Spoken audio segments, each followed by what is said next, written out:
Welcome to the Insightful Investor Podcast, a weekly series that seeks to share industry, investment, and market insights. Learn more about our show at insightfulinvestor.org. Today, we're joined by Josh Baumgarten, President and CIO of Beach Point Capital Management, which manages over $20 billion in assets across the credit spectrum as of the end of September 2025. Josh brings decades of experience from senior roles at BlackRock, Blackstone, Angelo Gordon, and now Beach Point, where he recently stepped in to lead the firm. We'll explore his career journey, the evolution of credit markets, and how his perspective has been shaped by leading through different cycles and institutions. Thank you for joining us, Josh. Thanks, Alex. Let's start with your background and career journey. What first drew you into credit and alternatives? And how did those early experiences help shape your path? Sure. Well, Alex, it's a pleasure to be here and I appreciate the time. So I've been in these markets now for the better part of my entire career. Getting into credit actually started with my first job out of college. So in college, I effectively went to a trade school where we were being trained to do one of two things. It was being an investment banker or consultant. I chose the path of investment banking. My background is I'm from Los Angeles. So I'd always wanted to go back home after graduating and living in the East Coast for a number of years. So I had an opportunity to join what was a boutique investment bank, far better known today than it was back then. It was called Jefferies. And Jefferies was a boutique investment bank that was born kind of from the days of Drexel on the West Coast. And while all of my friends went to bulge bracket banks, JP Morgan, Morgan Stanley, at the time there was DLJ, there was Goldman Sachs, obviously. They were pitching gigantic companies on equity offerings, M&A, investment grade debt issuance. At Jefferies, you kind of had at the time was more of the storied names, the entrepreneurial companies that were looking for growth stage financing. And that was at the time below investment grade high yield. So at the time, I had this great opportunity focusing on story companies, entrepreneurs, capital structures that needed to really fit what that company was looking to do. And so that was really the beginning of my interest and I'd say my fascination with credit. And that sort of took me through my entire career. In terms of alternatives, that was kind of my third job, and that was Blackstone. So when I joined Blackstone in 2007, the hottest thing in the industry was hedge funds. Everybody wanted to go work at a hedge fund. It was this, growing asset class, incredible investors leaving, banks building small businesses that had, frankly, a lot of flexibility in terms of their investment. At the time, Blackstone was known as a private equity firm and maybe even a real estate firm, but they had a hedge fund solutions business, which at the time was called a fund of funds, where I had the opportunity to join into that hedge fund craze, but in this case, from the perspective as an investor in GPs. So I was an LP in those GPs in the early days, and it was an amazing experience to get a seat across from some of the world's greatest investors, not only pick their brains about investing, but also kind of getting under the hood about managing businesses. And at the time, I would tell you alternatives were predominantly hedge funds in my world. And then there was a much more mature and has matured far more so today, real estate and private equities. You've seen both BlackRock and Blackstone when they were relatively small compared to today. How do you feel that scale changed those firms, both for better and worse? Yeah, so it's a great question. I had the opportunity to see two very successful firms scale significantly. I would say in both instances, I'll give you kind of the similarity. I joined BlackRock, just to give you a sense of what it was like when I joined in 2000. Small firm, the entire investment organization was effectively a half of the floor at 345 Park Avenue. So relative to what it is today, it was It was very different. But again, a smaller institution that when I really saw scale, it was when I was leading the high yield business when BlackRock acquired Merrill Lynch Investment Management. All of a sudden, assets went above $1 trillion, which at the time was absolutely unheard of. The progression of what I was doing, what the firm was doing before that acquisition, the big change was that with scale, we were sought after in a very different way. And I can speak to what I was doing on the high yield desk. We just had a lot more influence. So a company needed financing, a bank needed a commitment. They would come to us in terms of priority first in order to really underwrite the size of our order, because the size of our order would dictate whether or not a deal would be successful. So in that sense, we had a lot more power to get early looks at deals, shape those deals, whether it be covenants, but more often than not, pricing and allocation.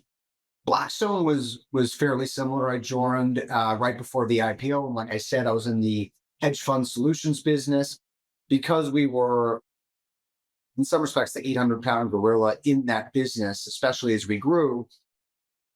Every hedge fund, again, speaking for my part of the universe, everybody wanted to at least get in front of us, partner with us. So on the one hand, whether you're BlackRock or Blackstone and you're growing, you become kind of a seal of approval. People want you in their capital structure. And then at Blackstone, because we were significantly larger than our peers, we were able to dictate terms again. So as we're investing in these growing asset management platforms called hedge funds, in order for us to invest, we wanted to get goodies. We wanted to get things that other people couldn't get, whether that be lower fees, priority in certain capacity. So things that maybe smaller investors could not get. In terms of the downside, look, I think the downside as you're growing is you find that the things that got you there are no longer the things that move the needle.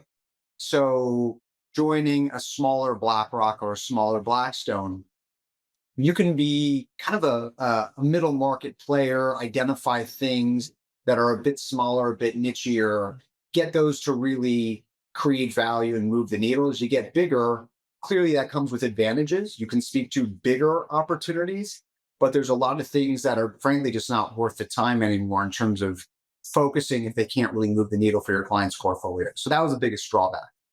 I think that makes sense because there are advantages to size, there are disadvantages to size. And I guess your success depends on how you navigate from one stage to the other. Absolutely. Well, Angelo Gordon pioneered distressed credit back in 1988. You joined in 2016 to run credit, and then you became co-CEO in 2021 and later oversaw the integration with TPG. What lessons did that chapter teach you about leadership and firm building? I would say pretty much everything. So I joined Angelo Gordon, left Blackstone in 2015, joined Angelo Gordon in 2016. My role was to run the credit business at Angelo Gordon. Like you said, it was traditionally known as a distressed investor. That was probably the first time I was in a seat where I was overseeing teams, groups of people, senior professionals and junior professionals. I also joined a firm that was going through organizational change. So unfortunately, when I was joining in 2015, one of the two founders of Angelo Gordon, John Angelo, had passed away. And I joined early in 2016 with Michael Gordon, the sole founder of the helm. That's the individual that I spent a majority of my time with when I was thinking about joining the firm. But joining a firm in a bit of that organizational change meant while my day-to-day job was to run the credit business, we needed help just managing the overall firm. Michael Gordon loved managing investments, but didn't necessarily want to manage the firm. So early on, leadership was, I think, born by necessity as opposed to my plan was always to step in and help manage the firm. But, I learned a lot going through that. Predominantly, what I learned was that, or at least the way I learned to be a leader was to kind of put my head down and really demonstrate to the people around me that there's nothing that I would ask them to do that I wouldn't do myself. So I just thought hard work, putting your head down, generating results will kind of raise everyone and make sure that people know you're not anointed a leader. You kind of prove your leadership.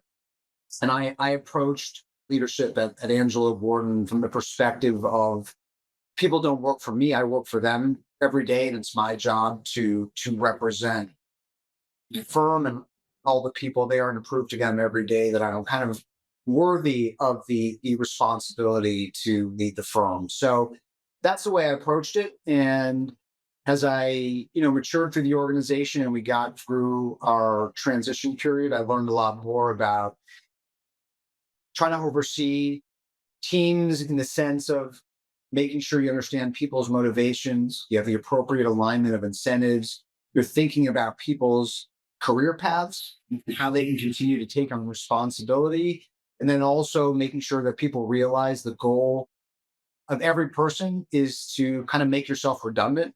So find and create people who can take on your role so that you can do new and more important things in the future.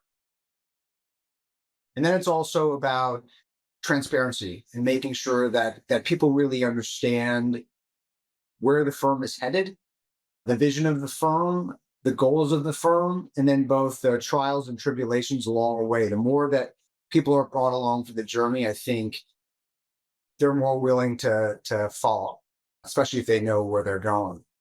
As it relates to, the integration with TPG, so if people don't know, we were in a spot where we were growing as a firm, and we ultimately decided that not by necessarily a perfect thought process, but TPG came calling. They were looking for a business combination, and we thought that the timing, the partnership was right. The great thing about seeing leadership there and partnering with another firm is you realize firms are different.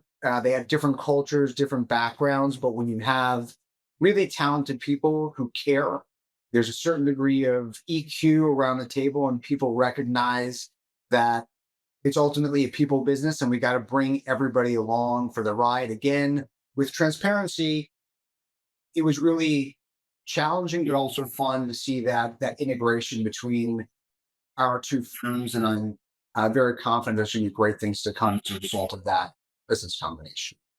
One of the things that I've learned by seeing many of these big mergers is obviously you want smart people on both sides, but it seems like the openness to doing what's best is really critical in terms of integration, because you've been doing, obviously these firms are very successful, so they feel like we've been doing it this way for a long time. But to really integrate, you need to be open-minded about what is the other side doing. Maybe that's a better way of doing things. And if both sides are open-minded in that way, then 1+1 could easily equal 3 or more.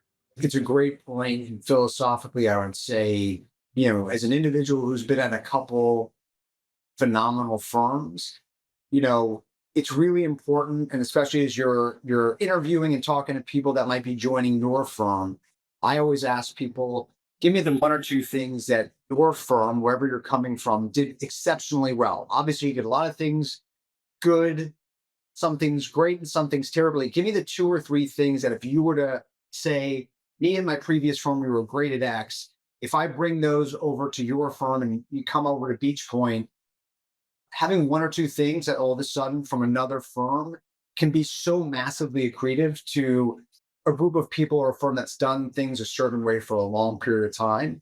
And I would say in my life, there's nothing kind of proprietary about what I bring to the table every day. It's really built upon taking one or two things of every firm, one or two things from every successful individual that I came across, and hopefully looking to implement that and make my firm even better. So now, just a few months into your role at Beach Point, what would you say attracted you to join, and how does this opportunity compare to the prior experiences that we just discussed? Sure. Well, very excited to be here at Beach Point, and there's a couple macro things that were going on that really made Beachpoint and my combination, I think, the right one. For one, there's an amazing sort of maturation going on in the alts world right now, where I'd say the mega alt firms, of which I just left one at TPG, but the Blackstones where I was, the Ares, the Apollos, the Carlyles, the Blue Owls now, they are consolidating and they're taking probably greater than their fair share of every dollar that's being deployed into the alts world, and they're growing substantially. And I really don't see that necessarily changing. But I think there is this phenomenal opportunity for the mid cap manager. And so, I think at roughly 20, 21 billion, which is Beachpoint, you bring something differentiated to client portfolios. And ultimately, that's what you have to do. You have to bring something differentiated if you want to get a spot in the world of alternatives. So 2021 billion for Beachpoint allows us to be what I would call a middle market specialist. So we have all the capabilities to do anything in the larger cap environment that our peers and all the people that I just mentioned could do. We might not necessarily always have the exact capital, although I'll say the world of co-invest is somewhat changing that. But we do have the ability to provide investment solutions to borrowers in that mid-cap space. And those allocations make meaningful differences to our portfolios. So I think going forward, while the mega alt firms are going to continue to command significant attention from the largest allocators, in particular, as there's been a trend towards LPs wanting to concentrate with a fewer number of GPs, I do think that they're going to want to have diversification and less correlation in their portfolios, of which that middle market spot is something that's very important. And that comes along with being in this sort of 20 billion, maybe on the low side, to the 50, 60 billion on the high side. Second, what I really loved was the breadth of businesses. So that's something that I've had the opportunity to challenge myself, whether I was at Blackstone, Angelo Gordon, or Beachpoint. So when you look at our solution set, like I mentioned, what you want to do is be able to sit across from an LP, understand what their challenges are, and being able to offer a solution. Here at Beachpoint, we're kind of agnostic to public markets or private markets, corporate or EBITDA backed or asset-based finance backed, whether it be large cap or mid cap, whether it be agnostic to cost of capital or liquidity profile, we can really offer a solution. And in order to do that, you need to have a breadth of capabilities that allows you to be wide enough that you can speak to being a kind of a one-stop shop for those different LPs. In terms of what's different, when I joined, BlackRock, well, the world of alts barely even existed. When I joined Blackstone, that was the beginning of the kind of growth of the world of alts, but private credit did not exist. So alts at the time was really private equity and real estate. At Angelo Gordon, it was kind of the beginning of private credit. And we had a large private credit business that we were looking to grow. As I'm joining Beachpoint, the difference today is I'm joining this manager with an amazing set of capabilities, mid-market, and a breadth of capabilities, but in a more mature market, where today alts is like a household name. And legitimately, it's being sold now to retail investors, whereas when I started in this business, that was never even thought of. So that's the different part today. It's much more mature business, which is exciting and new, and will bring a new set of challenges and a new set of opportunities with it. One thing that you just said that I think is very telling is that as you have consolidation, it goes back to the earlier point about the pros and cons of being larger. So they're basically seeking different types of deals, leaving perhaps more opportunities in that middle market segment. Absolutely. Look, and that was an absolute area of focus for mine. Is I think there is a need for middle market solutions in the alts world. And again, it's not taking anything away from the larger cap alts managers. I think there is tremendous appetite for their solutions. And I think they're going to continue to speak for more and more allocations, but there's also a level of partnership to be able to provide LPs where you can be closer to them and be a more direct dialogue when you are a smaller manager. And again, I think there's less correlation when you're focused on the middle market versus just larger cap opportunities. Let me ask you some questions about your high level perspectives. How do you see the current macro environment shaping opportunities across both private and liquid credit?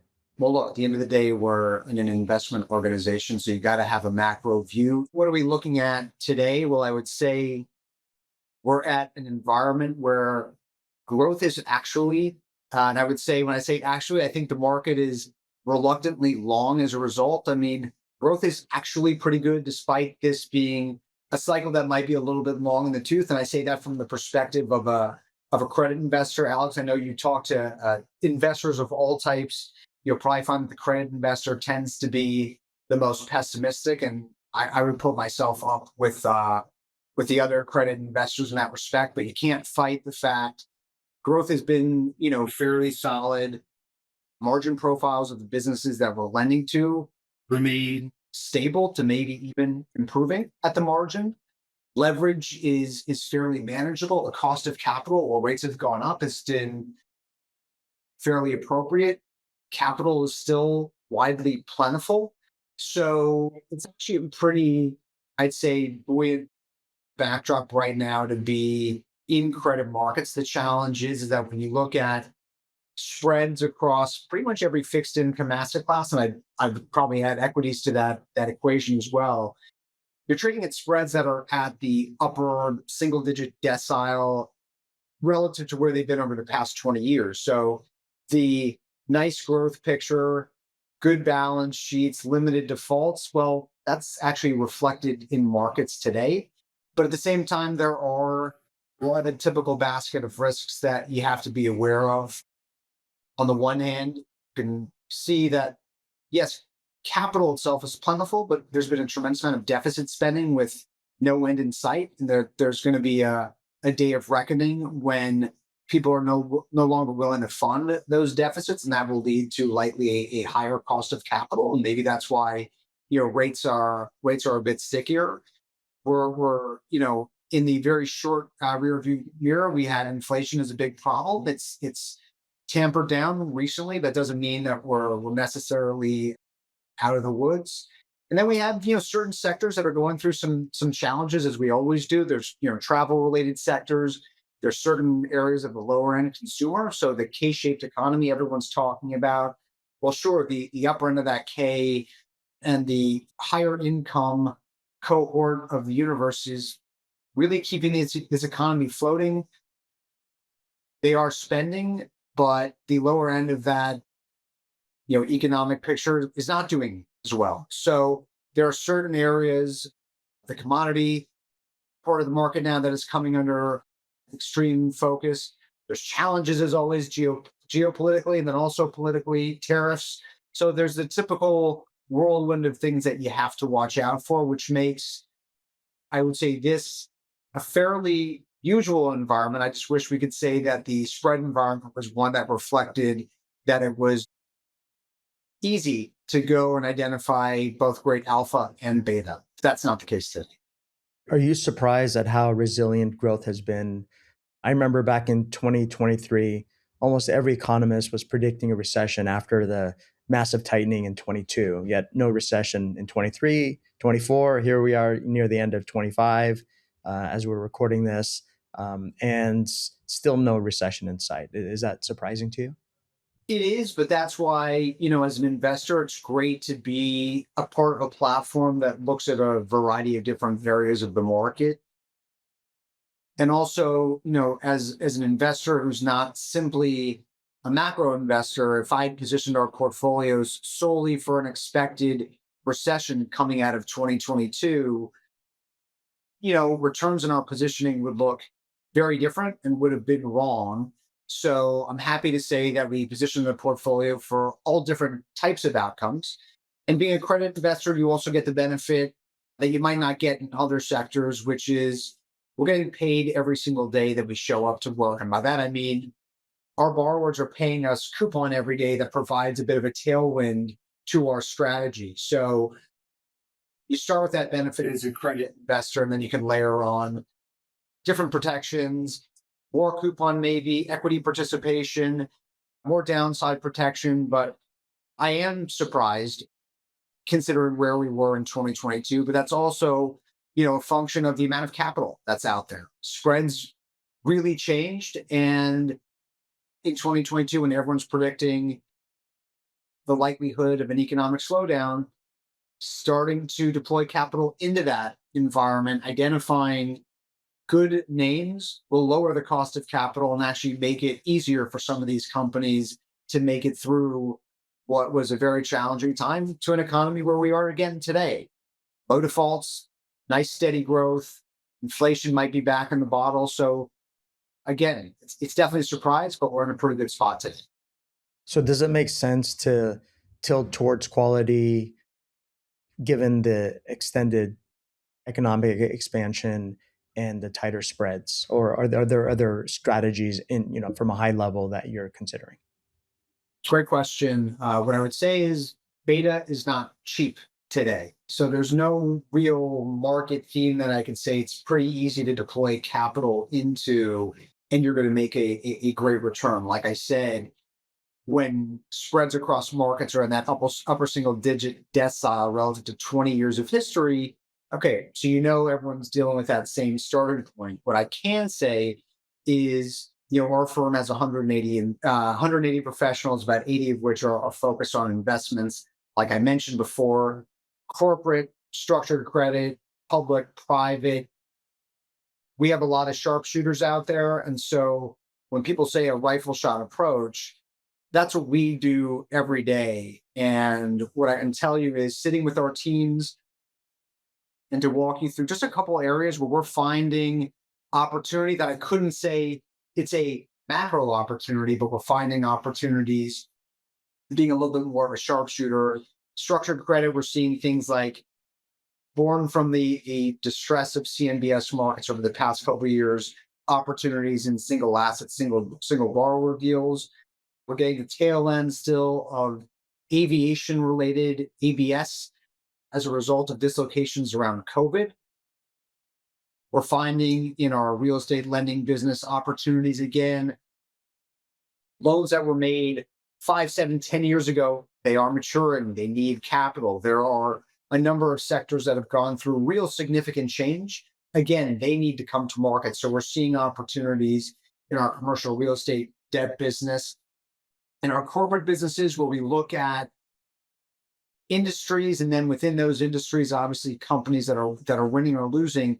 You've had really interesting dynamics. We call them microcycles, where an industry may have gone through sudden change, or a business within it has gone through sudden change, which really clouds the demand for risk in that sector. For example, subprime auto is an area that we didn't touch in our structured credit business for quite some time. All of a sudden, you have a fraud in that business in a firm called Tricolor. As a result of that, nobody wants to touch any risk in the subprime auto space, which all of a sudden takes a sector that we wouldn't ordinarily be in to one in which we think it's priced appropriately for the worst case of all outcomes. And we're able to find a credit solution opportunity for a company that we think is actually a very high quality company that needs a capital structure solution. And then lastly, I'd say in the liquid business, like you mentioned, while I would tell you there's no cheap beta, there are certain pockets of rules-based buyers that, because they are rules-based, leads to opportunity when they need to invest based on those rules. So for example, in the public corporate markets, CLOs in the loan market are the biggest driver of demand for the leveraged loan asset class. And for a variety of reasons, they don't want to touch things that are going to be downgraded, especially low single B and, God forbid, triple C risk. Like that just does not work largely for the CLO structure, which means there's an entire wasteland of not all good companies, but some that are okay that might be single B rated or even triple C rated, that they trade artificially wide because the biggest fire of the universe won't touch that cohort, which creates a really interesting playground for people like us who are not looking for broadly beta, we're looking for rifle shot opportunities within that pile. So you've obviously navigated multiple credit cycles in your career thus far. Are there any signals that you watch most closely to anticipate potential shifts in the market? It's a great question. The answer is a little bit of everything. Obviously, what you're looking to do is to try to look for what the conditions are that are going to make capital scarce. And the way to think about that is a little bit more, what has created the distress cycles of the past. Historically, there are the opportunities where there is slow growth, capital's leaving the system, therefore the cost of capital goes up, and as a result, borrowers either can't find financing to mature their applications or they can't afford it based on cash flow being less. That's a more traditional economic default cycle. I would tell you we haven't seen one of those in quite some time. And then there are, industry microcycles, which is where you want to be able to identify exuberance in some kind of particular sector where the cost of capital goes far lower than what is appropriate for the risk in that capital. And that's something we've seen, and I've seen a number of times in my career. It was, starting in the late 90s and early 2000s when cost of capital for companies that were building the pipes for what would become the internet and telecom changed overnight and led to a much broader economic slowdown as a result of the dot-com bubble. We saw that when the cost of capital became artificially very low for also bad underwriting, primarily in the residential mortgage space, which became the global financial crisis. We saw that in the mid-2010s when fracking became this amazing technology for extracting hydrocarbons. Cost of capital got way too low relative to the risk of those cash flows, and that led to dislocations in the commodity space. So the question is, where are those conditions today? Obviously, there's an exuberance in the sector of technology, and there's probably business plans and different companies getting either financing outright or a cost of that financing, which isn't relatively appropriate to the risk of the cash flows or the future cash flows of that company. We're obviously watching that area with a lot of thoroughness and trying to be very close. There's also, lastly, in areas that I always look for in markets, which I can't tell you it's perfectly defined as saying, well, the price of a commodity goes down and therefore, commodity exposed companies are at risk, but it's asset liability mismatches. I think it's really interesting to identify where in the markets is an asset liability match. Doesn't mean they're always going to be exploited or challenged, but when they are, it usually does lead to a very significant dislocation. We saw that in the early 2020s, where a lot of illiquid loans were funded by, in this case, short-term deposits. In the case of Silicon Valley Bank and First Republic, that created really interesting opportunity in private markets. And I'm going to say more broadly in terms of risk-off parts of the market. That could be, the case that's brewing today in private credit markets. I would just say the good news of private credit is that the asset liability match between the assets and the structures holding those assets, I would say, is very sound. And that's very different from when I started in the hedge fund industry in 2007, where everybody put illiquid assets in liquid structures. I actually feel that that's absolutely not the case today. But when you go under the hood a little bit, a lot of those strategies require financing. And you really want to make sure that the financing that these different businesses are using is appropriate from a turn mark-to-market perspective.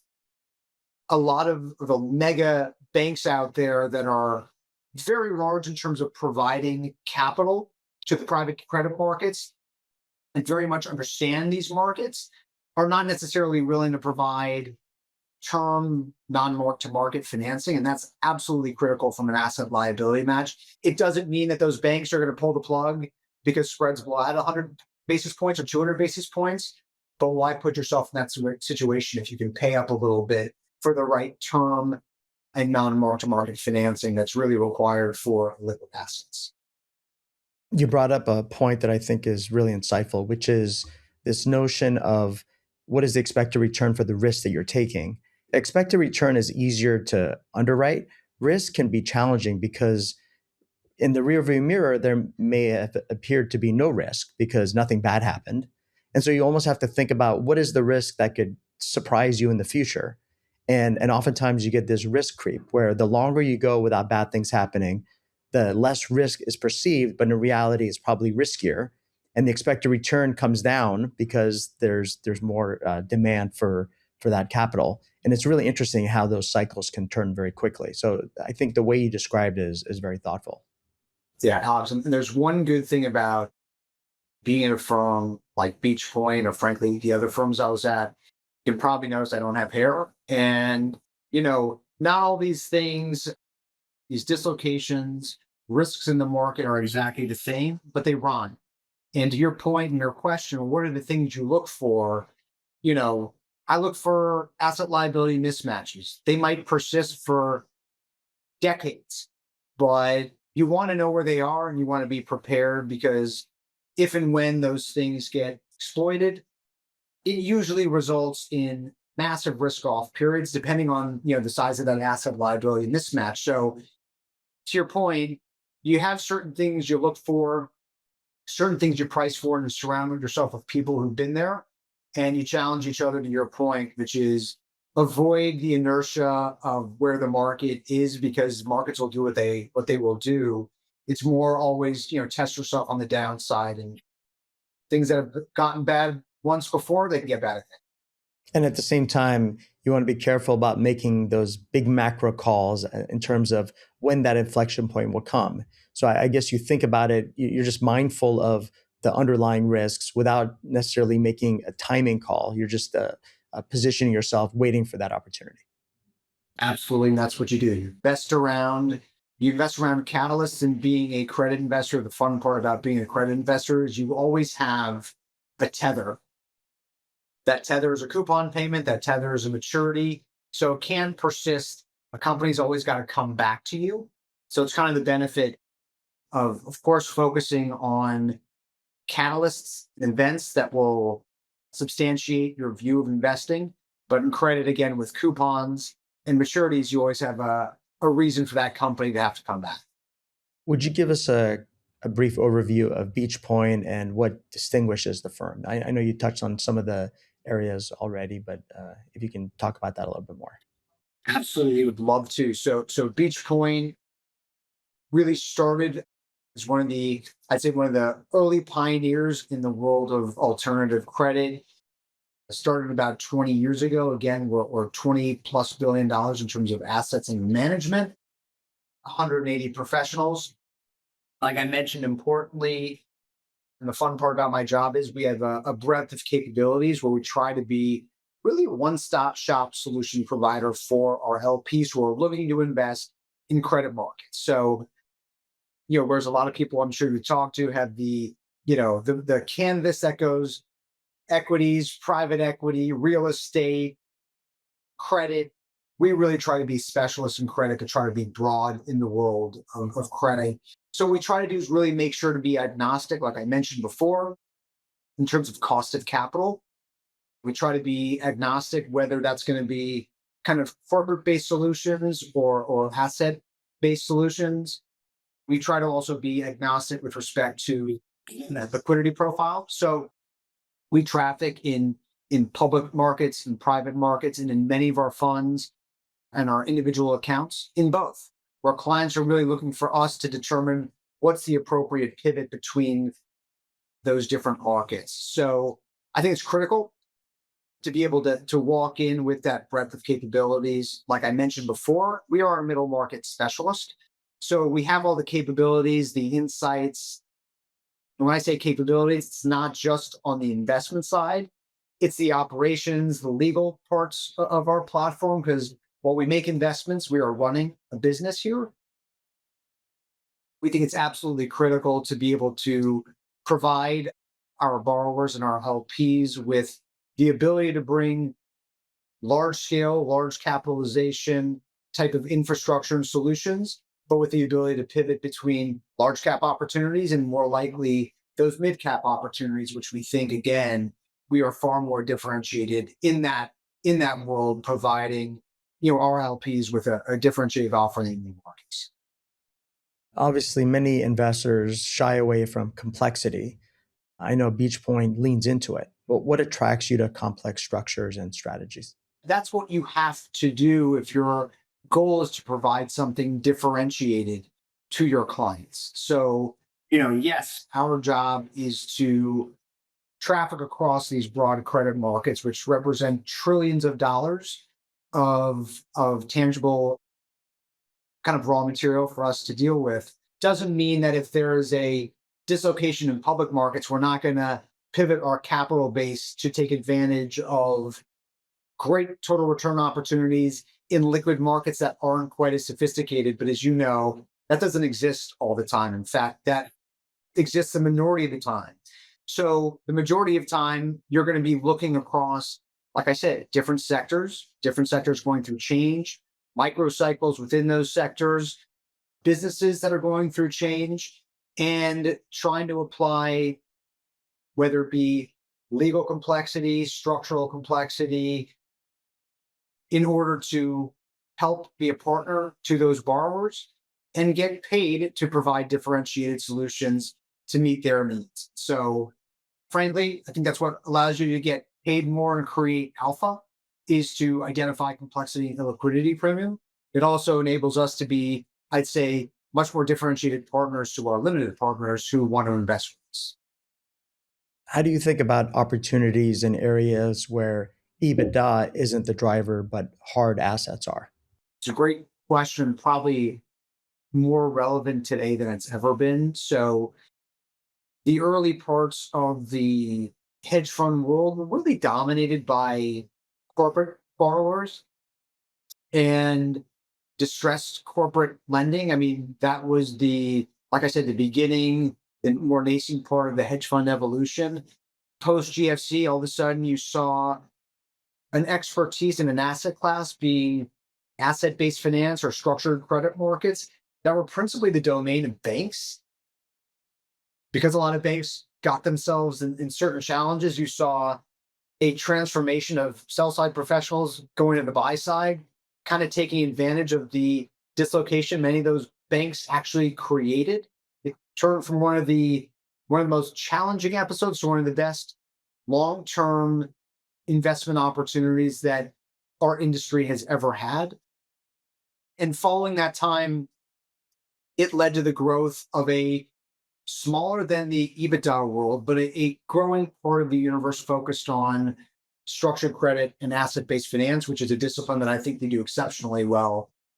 At Beach Point, the difference being is that to be good at it, I think, in both EBITDA, corporate, or asset-based finance, you need to be able to underwrite the underlying assets. You need to be a fundamental focused investor that really understands the assets inside and out and have a very good understanding. It's a little bit different, right? In terms of the asset-based world, you might be lending to a particular asset or a collection of many, many different loans that make up that asset. You need to be able to run analytics that would get you to underwrite and better understand that pool that you're buying into. But at the end of the day, you got to be a master of whether it's residential mortgages or a company that makes widgets. Beyond that, there's a number of different layers that I think are unique to the asset-based finance world that actually adds layers of complexity and therefore what I would say is alpha to that part of the market. On the one hand, you have to be able to underwrite the origination platform. Like, who is that management team and the quality of that management team and operating business that is making loans, that is creating a pool that you are buying into? What is their alignment of incentives What is your ability via structure to maybe stop or slow the underwriting of a certain type of collateral if you don't like what you're seeing? So there's an underwrite and an understanding of an operating business that is making loans.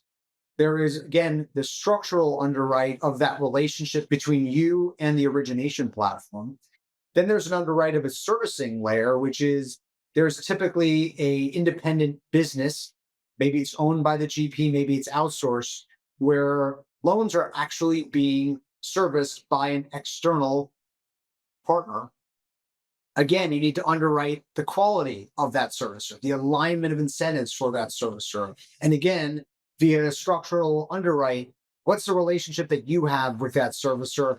Can you move servicing? How easy is it if something goes wrong to move that servicing? So I think it's very different. And then lastly, it's the capital markets overlay, which is I might buy a portfolio of loans. The ideal outcome might be to hold those as a raw portfolio of loans.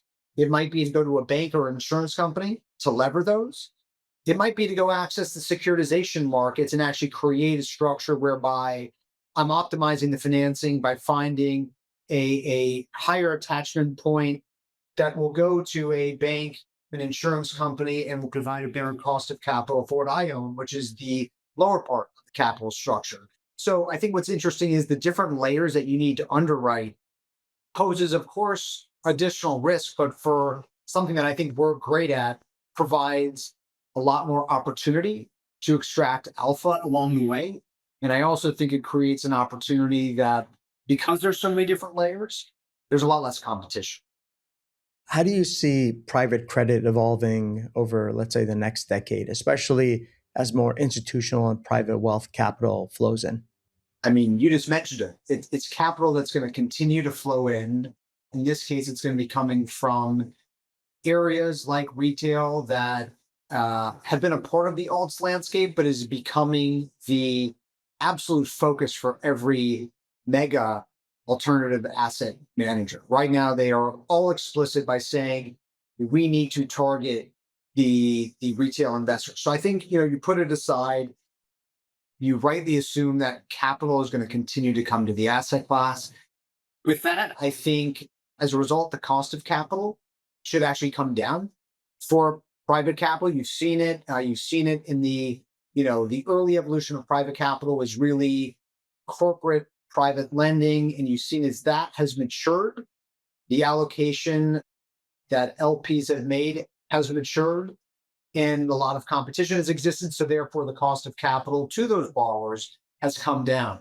But I would tell you, as those markets grow, and you're seeing it a little bit more in a different part of the market, which would be private equity real estate, investors sometimes, even though that they're underwriting an asset class that is not liquid, might want liquidity. And so I think there's going to be, increasing ways and opportunity where liquidity will be introduced to the private credit asset class in the form of, secondaries businesses, which are amazing businesses that haven't been as focused yet on credit. They absolutely will be. It wouldn't shock me that the large banks try to find ways to generate market making activities. And by the way, that might be some of the large mega alt managers as well, creating markets in what would otherwise be less liquid assets. That sounds like a great thing, but keep in mind, everyone's going to need to be prepared for an asset class that everyone loves, the limited volatility. What happens if liquidity is introduced? Do you have to follow the marks? Are those marks just day-to-day marks, or is it representing an illiquidity bid? Do I need to mark my assets to those? So I think the changes are fairly vanilla in the sense of more capital coming in and more liquidity coming in. I think the impact might be more profound, and that's what makes our job really interesting. And what you just described sounds like just a natural evolution of the growth in private markets and the blurring of the line between public and private. Absolutely. And I think it's a huge advantage sitting here at Beach Point to be able to do both. I think it's going to become, frankly, increasingly challenging to just be a public alts manager or a private alts manager, you're going to want to be able to do both. And that's going to lead to probably some businesses that exist today that will not exist in the future. And in others, like you saw in the case of my previous firm, consolidation, where you're trying to get capabilities that I think largely will be asset class or private and public related. What do you feel like are the biggest risks in today's credit markets, and how do you think about mitigating them?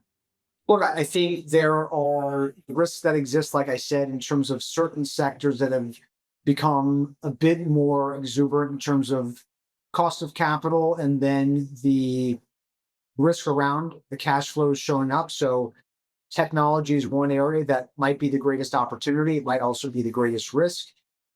By definition, when these sectors and the exuberance shows, they tend to become the bigger drivers of sort of size in those markets. Technology has become north of 20% of the kind of leveraged finance market and growing. And that's not just in the below investment grade markets that I focus on every day. That's also touching investment grade parts of the ecosystem as well. When those changes happen, the ripple effects will be significant. In some of the businesses like we've talked about that got financing won't get financing. Some of the businesses that may have been too focused on financing those businesses might have issues. So it's a cascading effect that might occur as a result of changes in the largest sector of the market.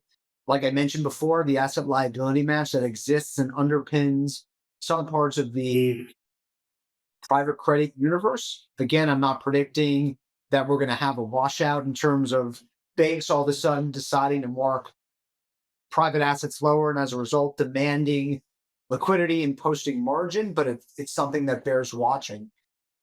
And then the last thing I would say, which again might never come to fruition, but there's a really interesting underlying dynamic going on as a result of a certain buyer base in our markets being insurance companies. Insurance companies are becoming larger players in our markets, larger LPs to the GPs that you talk to.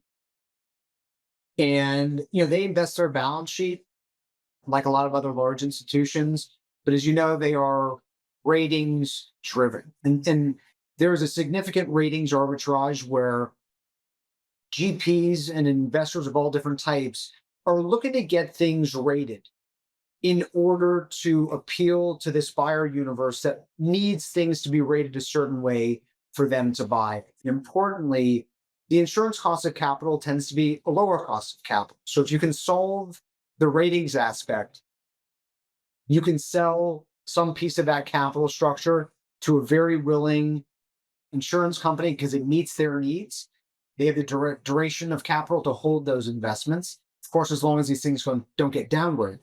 So there's like an arbitrage, a massive arbitrage that exists if you have the ability to access ratings markets and find the right collateral, get it rated, and find that next buyer for you as someone who's going to own probably the back end of that potential securitization.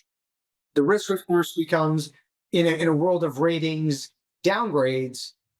Well, who's the buyer of that wrong cost of capital, that rated asset that shouldn't have been maybe rated AAA, AA in the first place?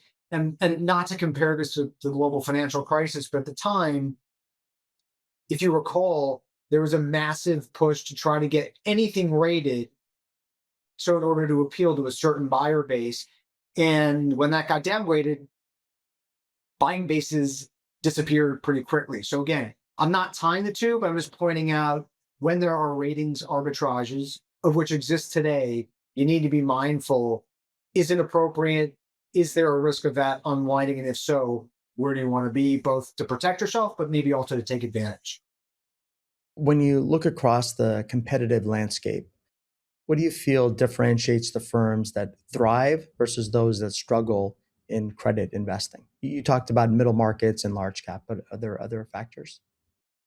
Yeah. So on the asset side, look, I think because of what we mentioned before, it's rare that markets provide cheap beta on an ongoing basis. So you need to really find firms that are specialists in terms of underwriting particular areas of the market, specialists in terms of underwriting certain sectors. You need to be focused on managers who can provide a solution. So again, what is the alpha that I'm providing? Can't just be capital, because if it's just capital, then the winner is going to be whoever provides the lowest cost of capital. So can I provide capital with greater flexibility? Do I understand the borrower, understand the business? So there's got to be alpha you bring, whether it be legal, structural, or liquidity, because you got to be, rifle shot. And then, like I mentioned, you got to have the ability to pivot between, I think, public markets, private markets, corporate markets, structured credit markets. The ones that are going to make it are going to have that kind of flexibility. Importantly, there's also the dynamic of, as someone who invested in alternative firms, you're not just investing in a fund and the assets, you're investing in a business, right? You are also taking business risk. So I think what's also of absolute paramount importance to sit across from a business where they recognize the importance of the right side and the left side of their balance sheet, and making sure that their funds are structured appropriately. It's making sure that they have teams around them that allow them to cover a lot of ground, that they have a very specific process that allows them to debate, challenge each other, and get to the right answer. And then, of course, all the things that you don't see but exist behind the wall, which is back office, legal, infrastructure related. Because again, I'm already taking enough risk investing in the asset side. I don't want to take that business risk. So it's making sure you're surrounded by a firm that understands it's a lot more than just the investment side of the house. It's also the back office and infrastructure, and making sure that there are career paths, appropriate alignment. Like, there's a lot that goes in to managing an alts firm. And I think it's all table stakes when you're looking to invest in one and think about who's going to be the future survivors. Josh, this has been great. I appreciate you taking the time to share your insights. Thank you for joining us today. Alex, thank you for the opportunity. Appreciate your time. Thanks for listening. We hope you enjoyed this episode. Please visit our website at insightfulinvestor.org to access past shows and learn more about our podcast. If you have questions, feel free to email us at info@insightfulinvestor.org. And if you enjoyed the discussion, please subscribe to this podcast to ensure you don't miss future episodes. And don't forget to forward today's conversation to others you think would enjoy listening. Important information.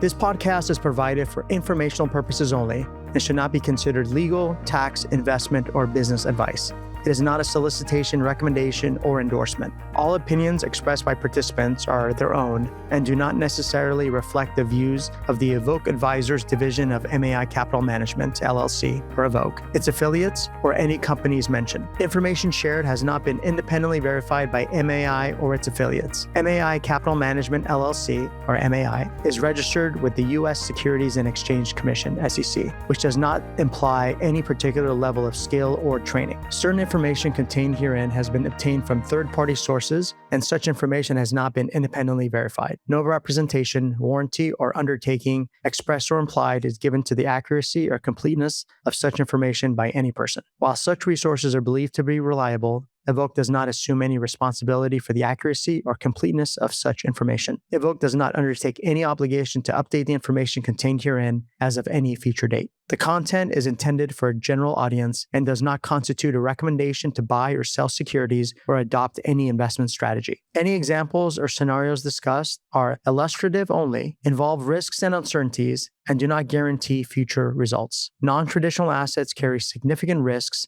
and may not be suitable for all investors. Decisions should be based on individual objectives, risk tolerance, and circumstances. Statements herein are general and may not reflect an individual's or entity's specific circumstances or applicable laws, which vary by jurisdiction. Further, speakers' views are personal and may differ from Evoke and MAI recommendations and are not specific investment advice, and do not consider client objectives, risk tolerance, and diversification. Guests may have current or past relationships with Evoke and MAI, its affiliates, or the host, including as clients, service providers, or business partners. Participation does not constitute an endorsement or testimonial. No compensation has been paid or received for guest participation unless disclosed. MAI and its affiliates may have business relationships with entities mentioned in this podcast, which could create potential conflicts of interest. These relationships may include advisory services, investment management, or other arrangements. MAI seeks to manage such conflicts consistent with its fiduciary obligations and policies.